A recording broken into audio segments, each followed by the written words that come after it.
Yeah, so the level set. Good evening, everyone. Welcome you all to Revamp's Azim Premji University PG Admission 2024 online orientation session.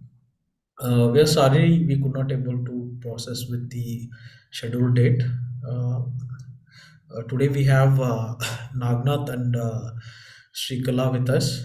I request the participants to mute yourself all there in the Zoom.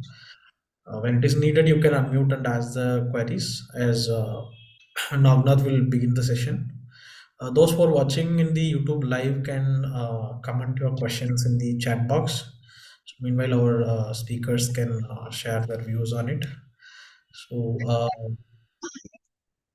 both of our speakers are currently second year.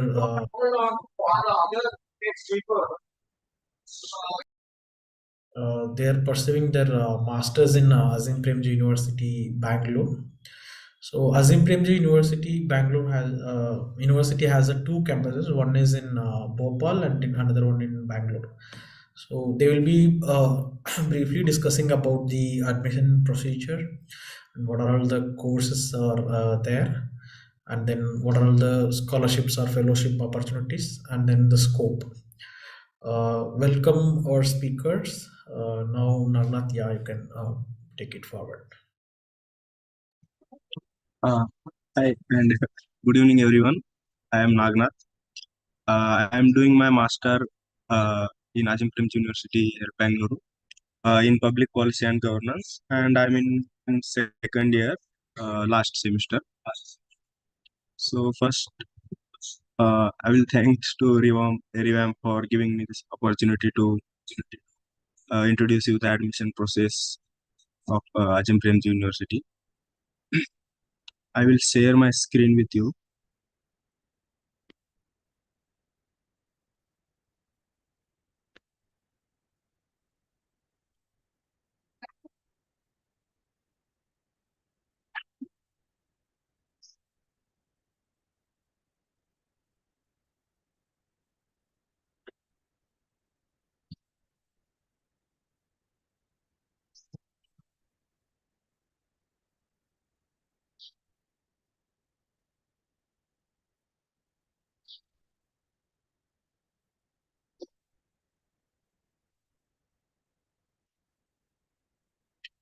Is my screen visible to everyone?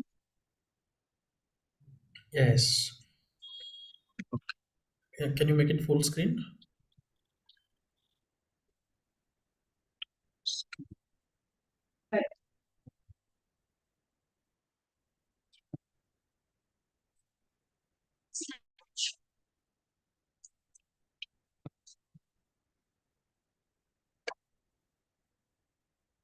Getting the option where it's slideshow. Yeah, you can click on the lotus symbol right side down. Yes. The next one. Yes.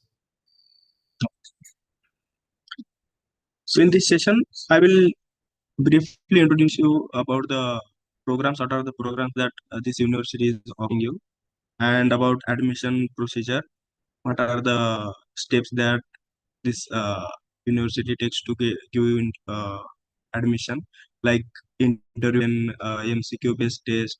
Then after that, how this university gives scholarship to those who need it. So first, these are the courses that universities offers. First is MA Education, then MA Development, Economics, Public Health. Public Health is the new course here, which started I think from last year, and I'm studying Public Policy and Governance, which they stopped from this year, and they will restart this course after restructuring it after 2 or 3 years. Uh, for all these courses, you have to uh, earn 80 credits, which are completed through core subjects, elective subjects, and field. There are three fields. There are three fields which you have to complete. First is about 15 days. second is about 1.5 month, and third field is about 2 months.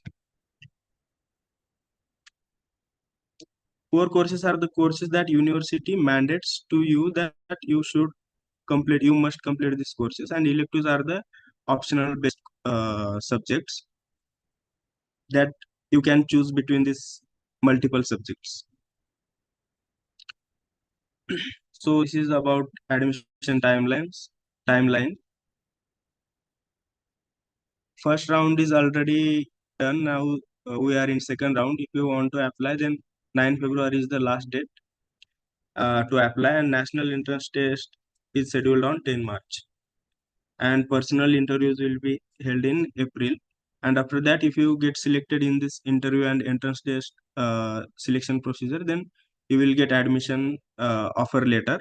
After that, there will be one week orientation program in which this university will give you introduction about the university, their rules, their what are the culture of the university, and they will also introduce you different buildings of the university, about the campus. And after that, the class, after 1 week, classes will start. So this is the pattern of uh, exam. So the exam is conducted in two part. Part one is about MCQ and part two is about descriptive questions. So for the MCQ part is almost same for the first three uh, programs: development, education, and public health. And for economics, there is slightly change in MCQ pattern. In all the three, MA development, public health, and education, there is no negative marking. But for MA economics, there is negative marking, and the whole exam is conducted in 3 hours. In part two, all this exam is conducted in descriptive types of questions. So they will give you two options for development. Uh, Out of that, you have to select one question and you have to give answer. And for education, you will get option to select your specific subject. Like in our undergraduation, also we get option to uh, select our not core, but as our main subject to study. So here also in MA education, you will get option of math, social, then early childhood. So on that you have to give your answer, and one question will be based on the general descriptive question. And for economics part, I don't know much about their descriptive questions, but it is somehow like this question is divided in three part: descriptive questions, economic reasoning. Then they will also ask about economics that you have studied in an undergraduation, and based on that they will give you some example of real world, and you have to connect that examples with real world and uh, give your answer. Talking about the MCQ questions pattern, they will ask you some math, then reasoning questions like seating arrangement, distance, then wage and work. And about public health, public health is also like a new course, so I also don't know much about it.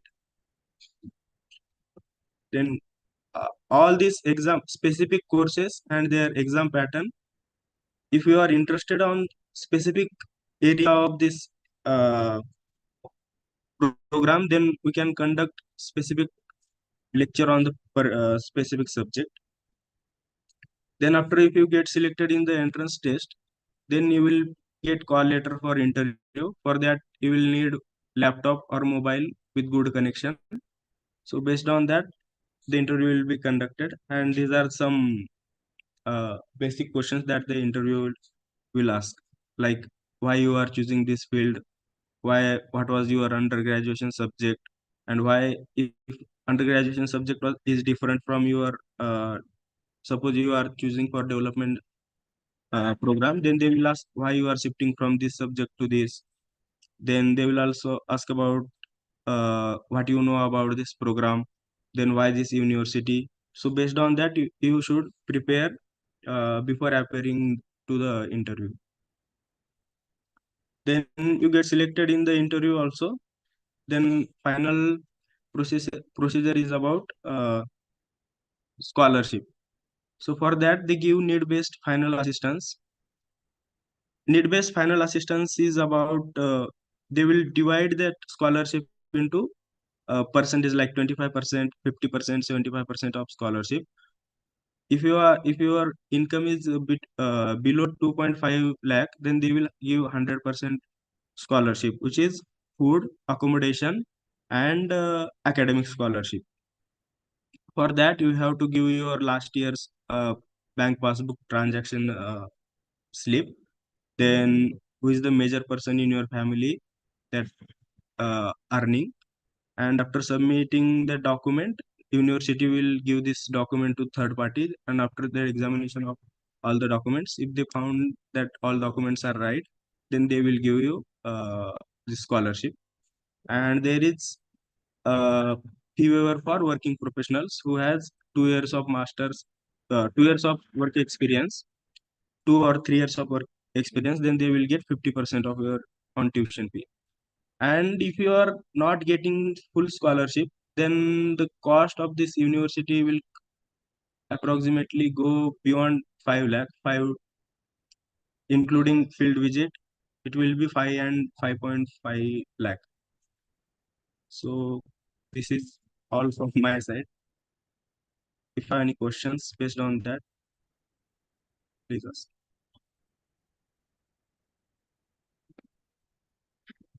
Yeah, thank you, Navnath. Srikala, would you like to share?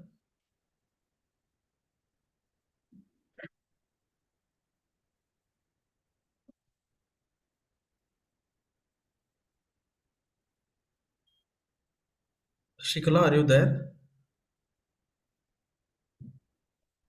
Yes. Yeah, would you like to share a few things? Mute कर-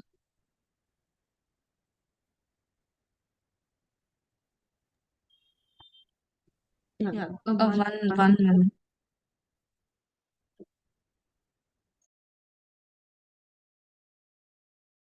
Yes, so I think Nagnath has shared much of it. The only thing I wanted to add is in terms of working professionals scholarship.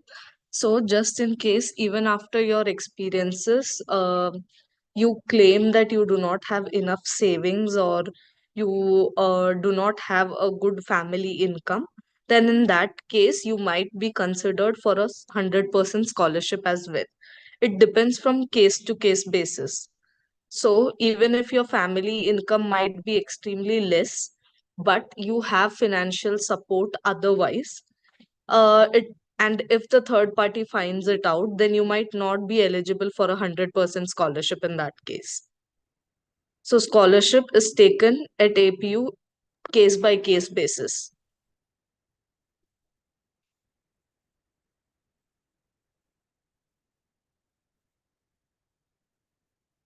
Ilay Kumar, is there Yes. anything else that you think needs to be spoken about?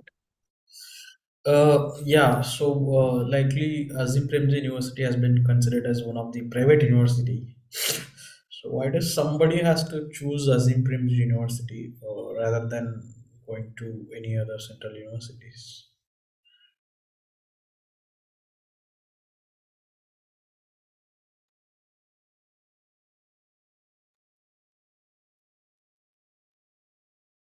That question, I think this university first, why I will give my answer that interviewer asked that why you want to join this university. Then I said that first thing is that the university will give you opportunity to go on it. That most of the universities don't give you equal opportunity as you are sitting in the uh, classes only. But here the university is focusing more on the field visit also.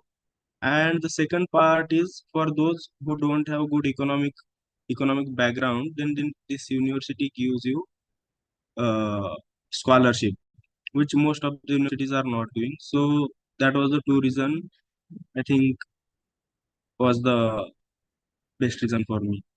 So according to you, what you think would you should tell in the interview?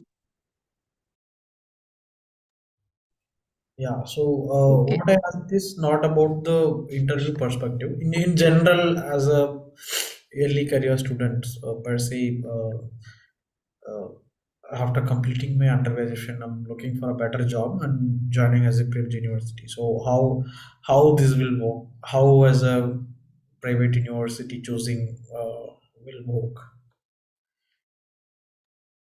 So, one thing could be, like Nagnath mentioned, the scholarships that they provide is one of the reasons people kind of come here, choose this university. Another thing is faculty. They are very outstanding. I mean, they invest a lot into students, and the faculty has been great in the campus. Another thing could be, obviously, the chances for employment kind of gets elevated in this university.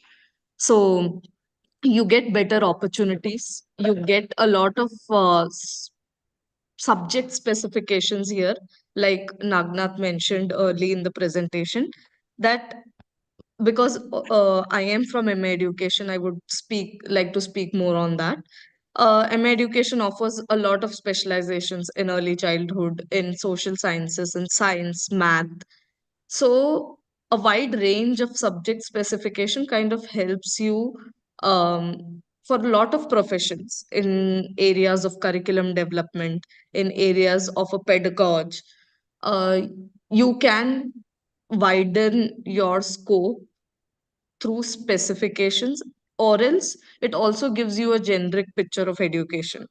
So it in those terms, the university helps, and the university has a very good culture of no competition and no examinations. So there's a lot of assessment based systems here, wherein you get a lot of assignments, presentations, and not necessarily exams which are marked like 100 out of 60 or anything. So that culture kind of also brings in a lot of people here. Is that, am I answering it well? Yeah. Okay.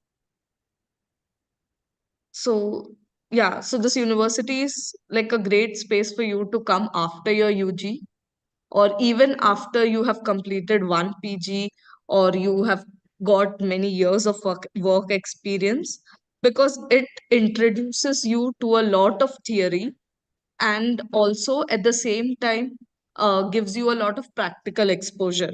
So especially in MA education, there's a lot of practical exposure along with theory. Similarly, for public policy and for development, there is a lot of fieldwork scope that university gives you as a part of academic requirement. So it's a balance of theory and practice, I would say.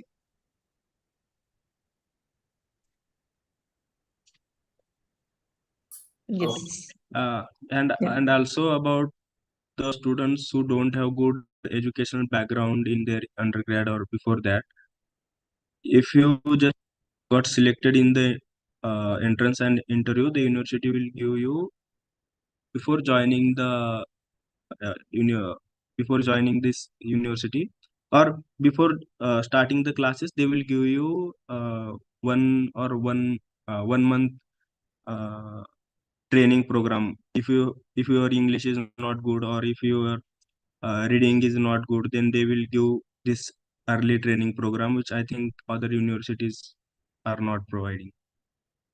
So that's also one good reason to join this university. Okay, okay. So, since Azim Premji offers no kind of interdisciplinary courses per se in MA in development studies or per se the course which Nagnath is pursuing in public policy or something like that, what will be the placement opportunity, or what will be the pay scale after completing the course? So, because it also has it create a hesitation to the aspirants who wish to pursue a master's. The university is better, fellowships are there, scholarships are there, get a exposure to different thing, but still, what about the placement? Srikala, would you like to give answer? Yeah. So, in terms of placement, the university is very new. And I mean, when it comes to placements, because the placement still progressing, still getting its feet on the ground. So, there's there's a lot of scope in terms of even if you take any stream. So, I'll begin with MA education because I am in this discipline. You get opportunities of becoming a curriculum developer. You get opportunities of starting as an associate in training, teachers training, or student related training. Maybe you also get opportunities to become teachers, though the university doesn't train you to become teachers, but if you aspire to be one, you can surely become a teacher because the university capacitates you enough for that.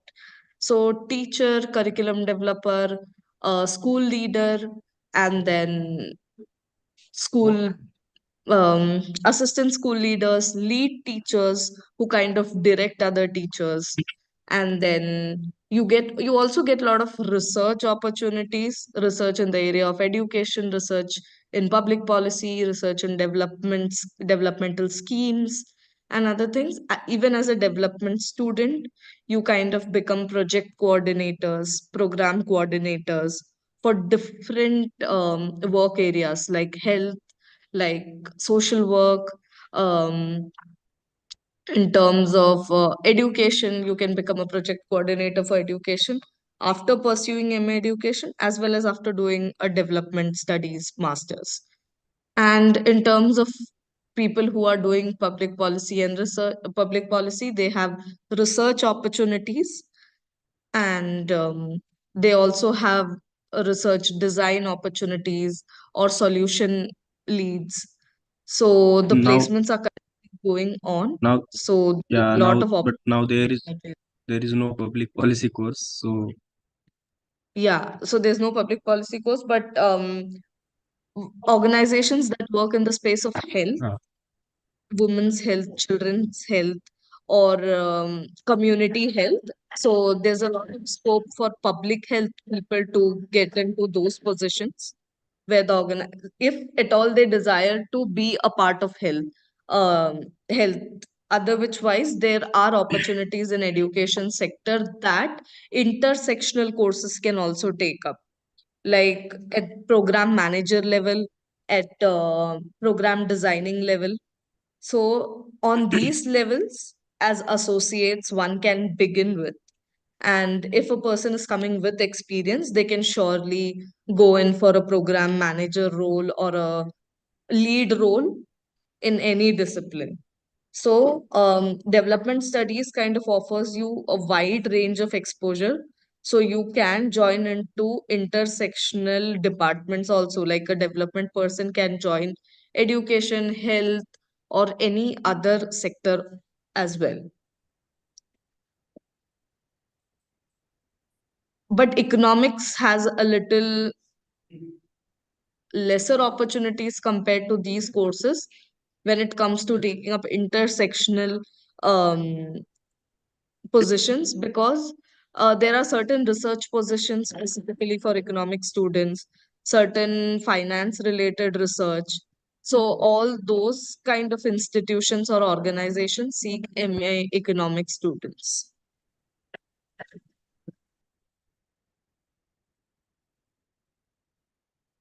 Okay. Yeah. Yeah. What are the courses offered by Bangalore and Bhopal, and what about the new campus? Will it be okay to there?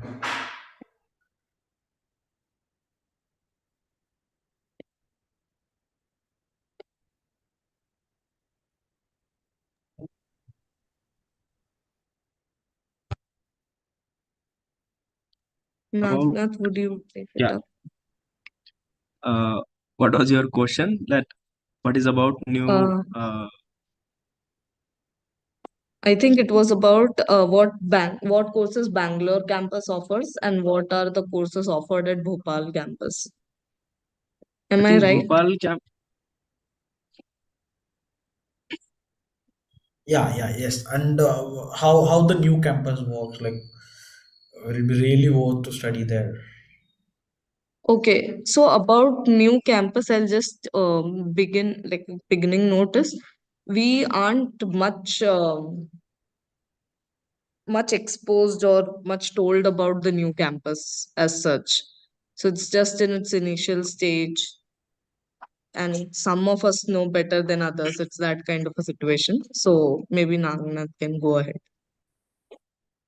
I also don't have much information about the new campus, but they are offering MA Education and MA Public Health. These are two masters program, and they are also the same pattern of teaching and other process that this place is following. They also follows the same. And about scholarship, the same procedure for scholarship. Bhopal campus is also offering same scholarship. And I don't know about UG courses that they are offering or not, but here for post graduation, these are the four post graduation courses this Bengaluru campus is offering. Srikala, anything else?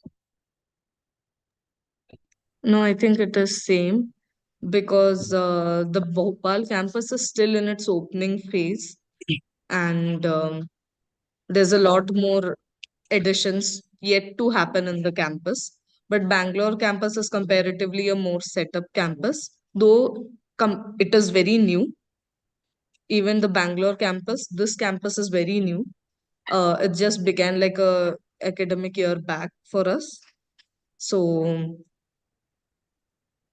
yeah, these are courses that are being offered in the Bangalore campus, and the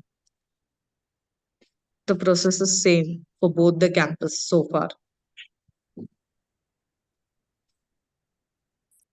Yeah, thank you Are so there much. any other questions? Yeah, I think most of the things were covered. We both were detailed, discussed about all the queries. So, thank you so much, Nagnath and Srikala, for joining the online orientation session on Azim Premji University PG admission 2024. Thank you, Lekumar. So, the participants or the viewers can save this video. You can watch it again in YouTube. If you have any queries, you can write mail to us. The contact number also shared there in the posters. You can call back to us.